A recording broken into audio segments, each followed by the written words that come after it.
السلام علیکم برادرای عزیز. خیلی که میبینین در عکس مدینه مانقلوه،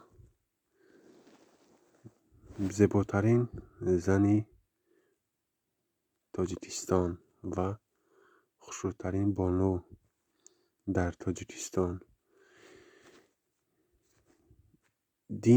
دین روز در یوتیوب دیدیم ویدیوی برآمد که مخلصانش را تبریک میکند و در آن ویدیو میگوید که رحمت به همه مخلصانی که مرا دستگیری کردند و من به حد منت دارم که مخلصانم دو سرودی مرا قدردانی کردند و دستگیری کردند.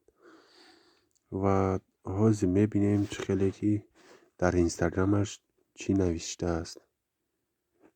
گفت از دوست چی میخواهی که تو را شاد کند؟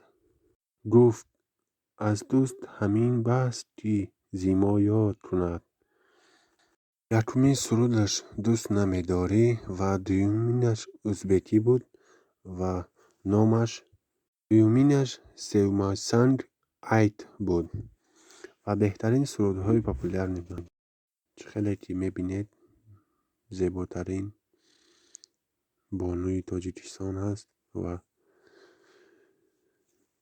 عکس های زیبای آن در هر مملکت ها و در هر جای دیگه دنیا است. و نگفته نماند برادرای عزیز، اگر ویدیو به شما مخول باشد لایک را زیر کنید و کومنتاری نویسید و پدیلیچه کنید.